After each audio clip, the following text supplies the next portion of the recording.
So, sacrificial rituals are being talked about and discussed all over the industry all of a sudden, right? And it's spooking people out. Um, if you ask me, I think a lot of us been knew a lot of this been taking place. This video here, it talks about everything that everybody has already been talking about with the industry, with the artists and the rituals, the stage setup, so on and so forth. So hit that like button, that subscribe button, and let's dive right in.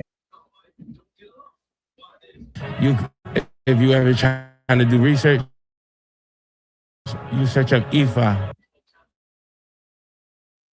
Search up Ifa. There's different branches of it though, but this John Demont has he. This is the artist that I was on 6. This guy right here is probably one of the most demonic rappers currently of the time, right? And he's definitely being used by Satan. Listen to these video clips, guys. Playboy Carti just gave a full-blown demon-possessed performance at the Rolling Loud Music Festival, saluting the crowd with the devil horns hand salute while he had an upside-down cross displayed on his screen in the background. And the upside-down cross is a symbol of the rejection of Jesus, the Son of God. You're not going to believe what I'm about to show you, because what we're getting into today is the kind of stuff that makes you look at your favorite rappers completely different. We're talking about the moments, the visuals, the performances, the symbolism that millions of fans have been questioning for years. And I mean years. This ain't new. This conversation has been going on in comment sections, Reddit threads, Discord. Tell Monday what you need.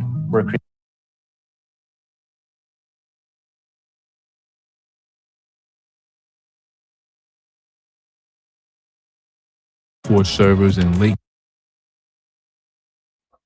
Yo, Jim Carrey mentioned that, y'all. The Baphomet, the Baphomet, the Baphomet. A lot of times, man, I think celebs, they put us onto it. And it's wild, you know. But let's keep going. I didn't know these cats, these young cats, man. What's the first cat? Travis Scott. I think he started the whole trend of the stage and the presence, the Baphomet horns, the sign and devil horn sign. I think that was his thing, you know, but he picked it up from old celebrities who was doing it. Let's keep going. Now YouTube rabbit holes since rap started going mainstream, but lately it's getting louder, way louder. And today we're breaking down the most talked about examples that fans say prove there's something deeper going on behind the music. Something darker, something most people's video, you're going to be looking at album covers, music videos, and stage performances with completely different eyes. Let's get into it. Okay, so first things first, let me set the stage here, because if we're going to talk about this topic the right way, we got to understand where this whole conversation even started. Like, why do people connect rap music to dark symbolism in the first place? But to music in general. Rock and roll was called the devil's music. Blues legends were accused of making deals at crossroads. Heavy metal got congressional hearings over satanic lyrics. So this idea of music being tied to something sinister has been part of the culture conversation for that. But hip-hop took it to a completely different level, because hip-hop can just play the image. Hip-hop comes, all of it bleeds together, and from darker aesthetics, people notice.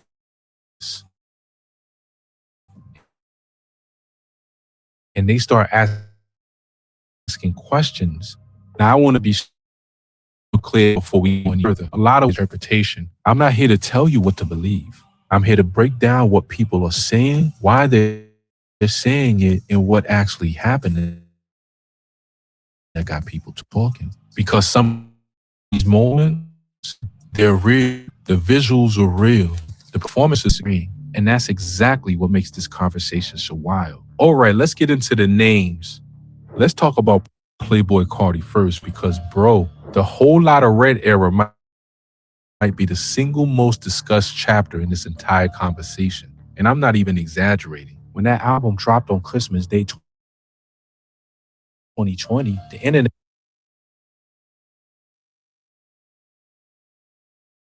that went absolutely insane. Not because of the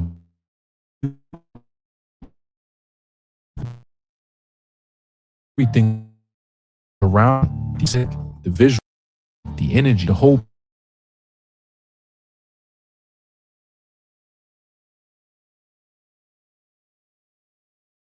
I think if you ask me, I think that right there, proved that these cats are, in a deeper part of the industry than we probably believe. You feel me? And I'm gonna say so because look at that. The symbolization, the everything that they had showed us within this vid, the colors, the color scheme, the theme, all of being scared of what they've been saying for years. I think that's the crazy part too, though. Like they've been saying this for years about Travis Scott, though, with the whole Travis Scott scene and his concert and how that went. I think that probably was one of the worstest. Well, no, it wasn't. I can't lie because I think it was a concert where Puff Daddy shot a concert. Yeah, P Diddy. He did a concert at a building or a school, something like that. And the concert was overpacked. It was so packed that the people couldn't fit in. The people start fighting. It was too hot. I think over 6 people died in the hallway. Some got trampled, some suffocated. And it was a sad moment. People was, hoping P. Diddy would be charged. I don't think nothing happened.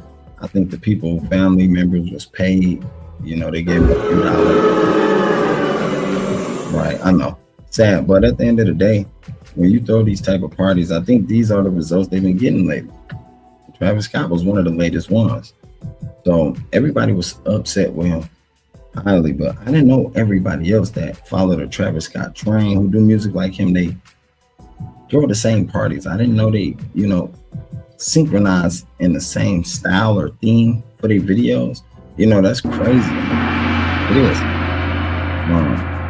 I wanna see what he finna say about it and what everybody else saying about it, because personally, if you don't watch these artists and if you're not a big fan of their music, this is not one of the genres you really finna see unless you go down that rabbit hole through somebody else. Like, hey, yo, check this out, right? It's almost like the Oliver Tree situation, Atlantic Records and Aaliyah, the whole little tie-up, right? So let's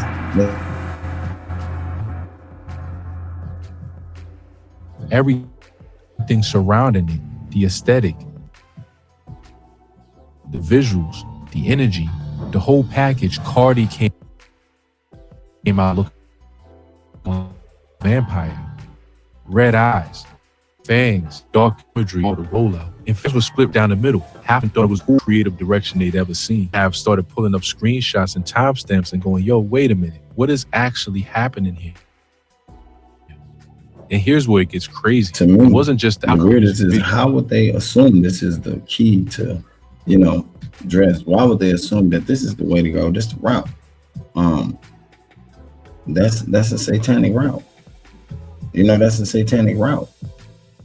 I know, call me kinfolk, he gonna eat this one up, because with the rituals, with the stamps, with the picture, and with the horns and everything else that's involved in this, it's easy to tell, like, yo, look, there's so many signs that's gonna show you that the label is probably using these guys to gather everybody around them, because these some of the most popular rappers right now, outside of Young Boy, outside of Young Boy. Young Boy goes his own route, though. I like that about him. He stick to himself. He like fuck everybody and fuck how they trying to come against him, and he stuck to that. But these cats, it's a different ball game.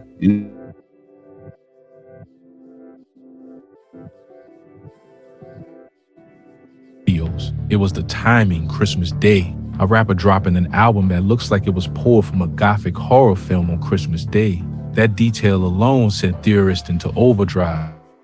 People were saying it was intentional, that dropping something dark and ritualistic on one of the most sacred days in Christianity was a statement. Was it? Cardi never really addressed it directly, but the conversation didn't stop. It exploded. Fans went back through his entire catalog looking for patterns. They looked at his old interviews, his old social media posts. The way his aesthetic had been slowly shifting darker and darker over the years. And the deeper they dug, the more questions they had. Then there's the concert stuff. Oh my God, the concert footage from that era. Cardi's live shows became events, not just concerts, events. The production, the visuals, the way he carried himself on stage, all of it was designed to feel like something between a rock show and a ritual. Fans. Big Travis Scott copy though, you know, big Travis Scott reference, man. Shout out to Travis Scott. I can't lie, he's a great artist though, right? But the reference to the style and whole setup of the concerts, that's a symbolization to Travis. Like he do sort of the same thing. He have mosh pit type of concerts. You understand? And it be more packed than it. You know, people be in there wild, head banging, kicking, they swinging. A couple people might end up dead, you know, as they always do at these type of concerts. I think that's the most scariest part. They always do at these concerts. And I think that's why these ones get shut down so fast. Because it's like, yo, people pay good money to come see you perform. They didn't pay good money to lose their life at this concert. You understand what I'm saying? I think that's the difference. But if it's selling these, and you know what's funny, Drake didn't have to go this route. You know, Drake never really went the route of concert is finna be so satanic that it didn't make sense. But his music touched masses of people, and I think that's what everybody was saying, like, yo, why you suing Universal Music Group when they helped your music do the same thing they helped Kendrick's do? You understand? So you can't be mad at Kendrick if that's what took place. And I can't say, yeah, Kendrick had Universal Music Group boost his records. You know, they might have not. But Drake was shit. He hit the charts running, he hit the ground running game. And you can't lie and say nobody boosted his record. Somebody helped him, man. The machine was always behind him. Same way with Michael Jackson, same way with Elvis Presley. And then you see them turn around and use these artists and have them murdered, whatever the case may be. And you wow. But with the Playboy Cardi, I heard a little bit about him, but it seemed like he took over Travis Scott's spot. Like Travis Scott was this guy. He was this guy right here. You know what I'm saying? On the stage, he didn't care about what people thought about his energy. He had the colors on his nails. He doing the wild shit. You feel me? But I see that it attracted the crowd and the fans that he had. You know, it helped him build his legacy, build his career where he at. Throughout all the hate, throughout all the subjugation and the blames of the concert killings, it helped him get to where he at right now. That's the wildest part. He still got a main fan core base. You know what I'm saying? Like, I never understand that about these artists sometimes. Sometimes they confuse us. The fans probably like, shit, wait, hold up. What is really going on? Because now they paying attention. Now they noticing, why is these concerts keep being the same? Why do they keep being illustrated like this?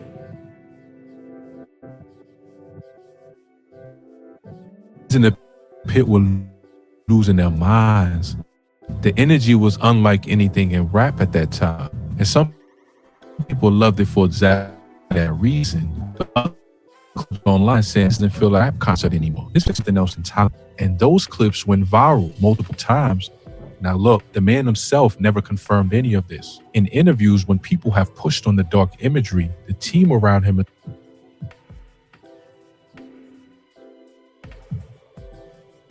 I'm launching my website, but I need...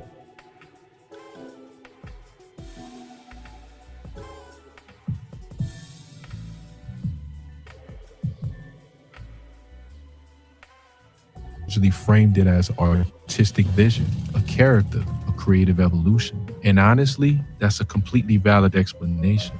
Artists adopt personas all the time. David Bowie did it. Marilyn Manson built an entire career on it. Even Eminem, vampire rock star character for artistic purposes, is not far-fetched at all. But that didn't stop the conversation, because on the internet, once people connect dots, it's very hard to unconnect them. But wait, let me keep it moving, because we haven't even gotten to Skrilla yet. Unlike a lot of these artists where you're left guessing, Skrilla actually put it on record himself. Like, bro just came out and said it. In an interview that spread everywhere titled Skrilla on Sacrificing Goats and Chicken for His Religion, he straight up addressed the practice of animal sacrifice tied to his faith. Hey, so they Kodak, Jack Boy, they voodoo Haitians, you know. And I think they said their family do the chicken sacrifice too. Um, but the thing is this serious though? You know, a lot of us be like, damn, is they real? Is they really cutting the chickens and killing the goats, taking the blood and making sacrifices? Uh, they even said they make sacrifices on the music before it come out. Now that was the most wildest part too. They said they make a sacrifice over an animal for the music to go majorly like viral. You know, to me that was shocking news. I never knew that. But if that is the case, is that why we got so many superstars, or is that why we got so many of these type of artists with viral music and viral videos, viral concerts, and things of that nature? Like, could that be, you know, what it really? And look, can American artists do the same thing? Even though these are considered American artists, can they like? Do they have family blood ties to voodoo, and they can get the goddamn goat blood on the CD, and you feel me? And they get prescribed to be a most viral or a #1 Billboard pick. Drake, I think his Jewish ties got him the #1 spot. You know, his half Jewish ties, and even his family members being celebrities inside of the music industry also. But outside of his acting career, you know, he was decent. I think if he would have kept acting, maybe he would have got a little better with it. Yeah, he could have went far with that, but music wasn't so bad either. I think the push though came from the Jewish side. I think the push come from the family members that he know within the music industry. They, you know, they got ties. They go back. They go way back. So they can easily say, hey, yo, look, my nephew, he got this, what's name? He do music himself. He wanna, you know, just like Aaliyah, her uncle. And at the end of the day, it's like all of these people, when you do your research, they got family members that was musicians or artists or celebs that created movies and then been in all types of positions of power and of financial power that can lead them in a position of power or financial power. You know?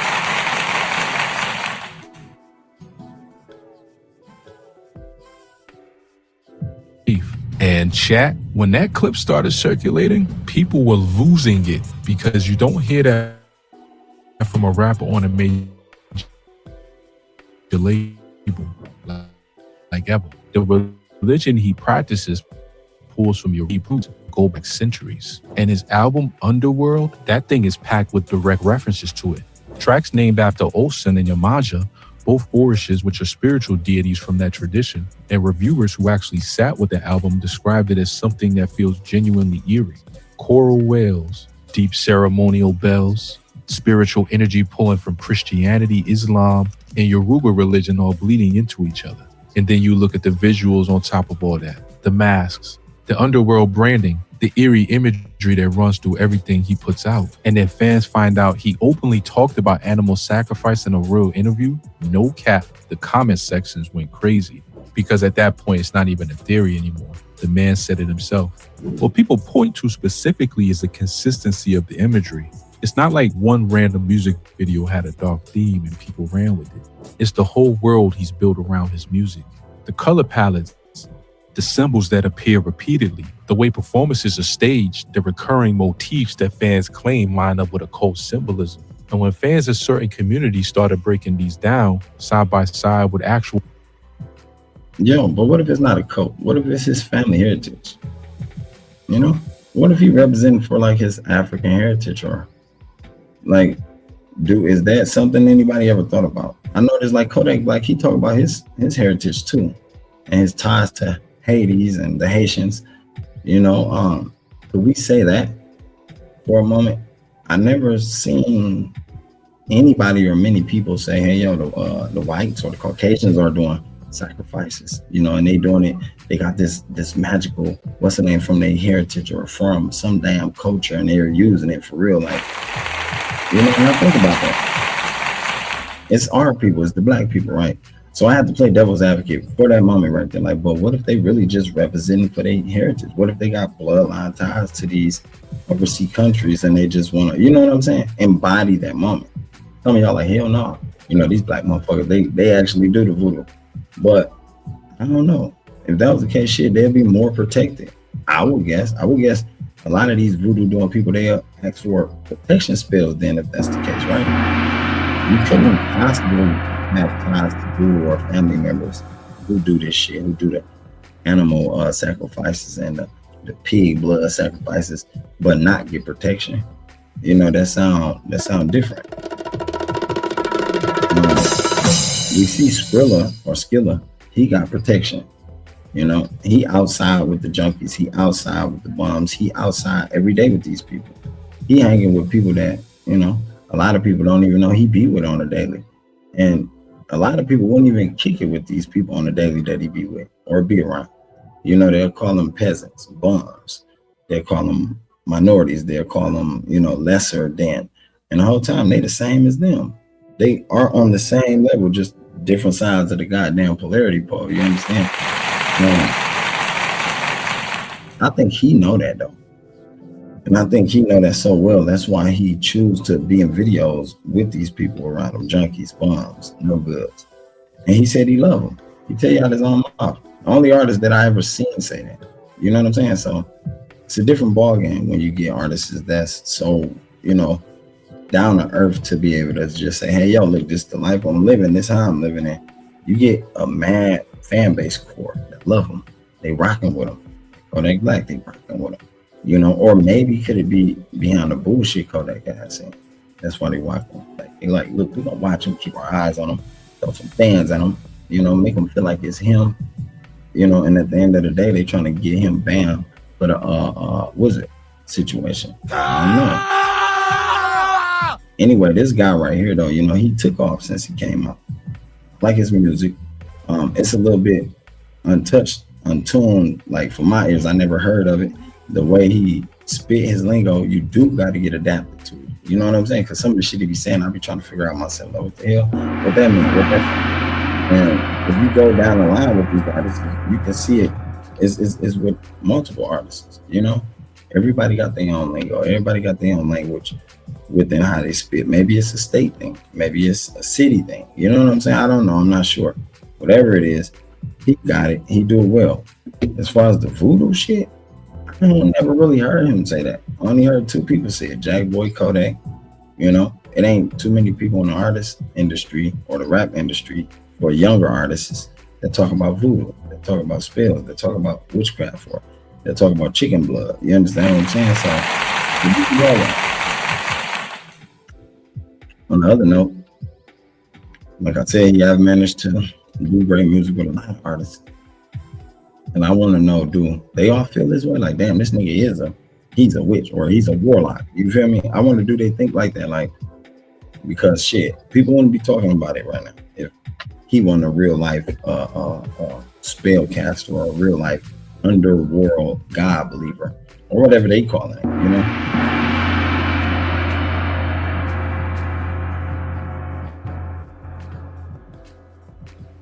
Historical imagery from mystery schools, secret societies, and ritual traditions.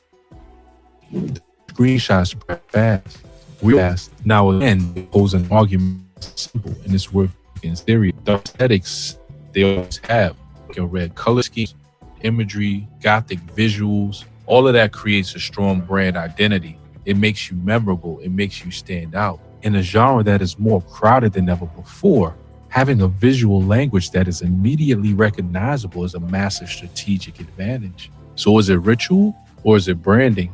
And that question is genuinely hard to answer from the outside because both can look exactly the same.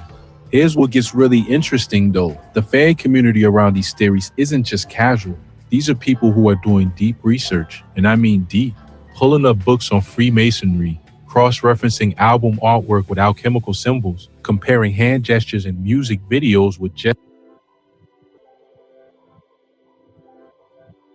Hey guys, forget all you know about AI video. It's so over. And we have the new AI video model that is dominating.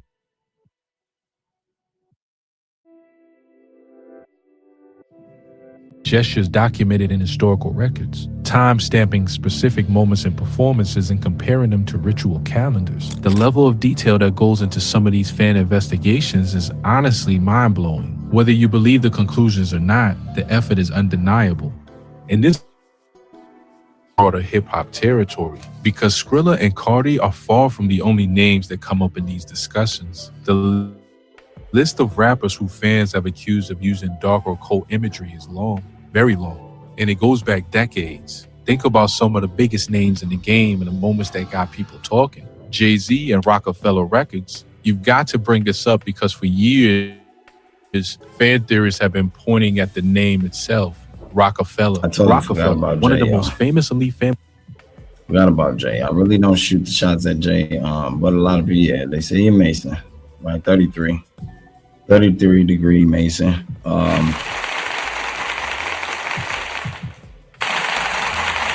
don't know.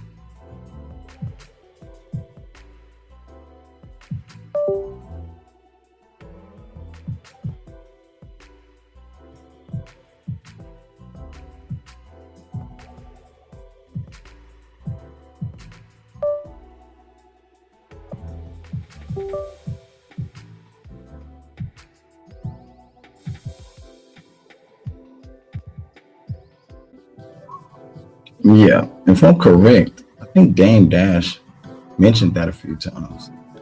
I do believe so. I believe he mentioned that quite a few times about Jay. But we couldn't be too sure, you know. One of those situations we really couldn't be too sure about. You know, people had to wait and see. They were trying to pick his brain. They really ain't said nothing much about it, but if the rumors may be that, hey, Jay is a 33 Mason and he do witchcraft and spells and he know a couple warlocks, and so yeah.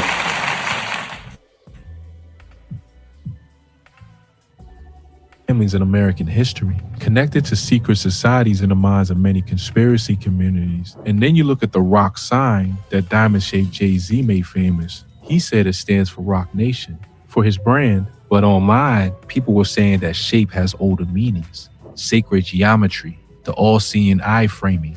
And those videos went everywhere. Now Jay-Z has addressed this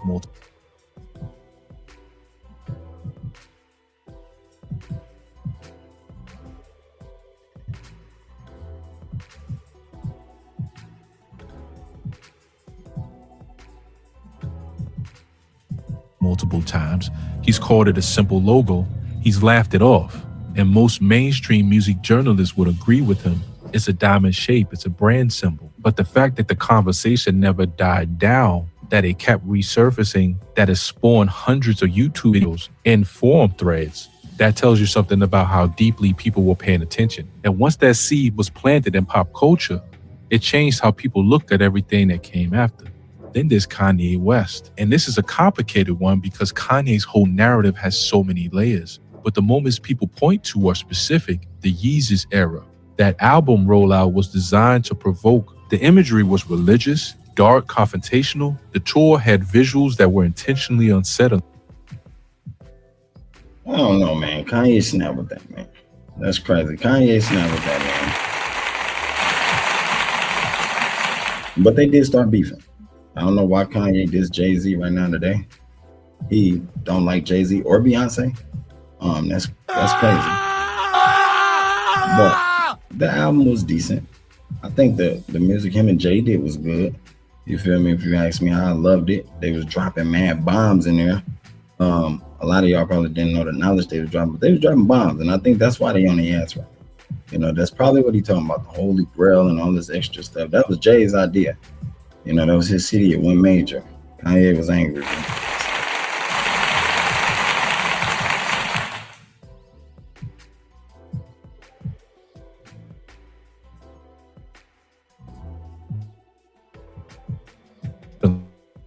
Kanye himself said in an interview. But here's the flip side of the Kanye conversation that people often overlook. The man became openly Christian. He started Sunday service. He made the Jesus is King album. He's been vocal about his faith in ways that are hard to fake at that scale. So how do you reconcile the Yeezus imagery with the Sunday service era? Well, some fans say that's exactly the point, that the dark phase was real and the Christian turn was a response to it. Others say the whole thing is performance, and others say it's just the artist going through different creative phases. All three explanations exist simultaneously in the discourse, and none of them has been definitively proven. And you know what? While we're on the subject of artists whose entire image seems designed to make you uncomfortable, we can't skip over Lil Uzi Vert, because the conversations around Uzi have been going for years, and they hit different because of how openly he engaged with the imagery himself. This is an artist who tattooed a pink heart on his forehead, who publicly talked about having a rare pink diamond implanted into his actual forehead, who built an entire aesthetic around being something not quite human. And they clowned him for this though, y'all. They did. They clowned him. The world clowned him. And the diamond was so much, it was a lot. It was a lot. They went so far to even say that he himself bought a planet or bought some outer space shit. To me, it didn't make sense. And if he did, I mean, he got the right to do that. He rich. Why would y'all even give a fuck? What was the purpose of talking about it? Like, did that benefit? I don't think nobody benefited off that. The only person did was Uzi. He got richer and richer. But the diamond, and the devil trip things they saying he doing, I don't know. I ain't seen nothing like that. I never said or seen myself from a podcast or in a podcast that he done any, rituals. Shit. After he blew up so far, he stopped performing, Now he ain't even got to perform so much. He just sit back, make a song or two, do a video, and that nigga get more millions. So at the end of the day, it's not really beneficial for them to probably put him in a category of ritual. Living himself, being goth, if that's what he is, being emo, if that's what he is. I think he have mentioned that, and a few people from his hometown say, yeah, that's Uzi. He been like that since school. You feel me? That's understandable. But where the hate come from, I don't know. Definitely about the rituals. It just don't make sense to me, if you ask me. I think a lot of the people, they get it confused, and I think they want to line them up with the same category everybody else is in line with, which is the dumbest shit. Like, make it make sense.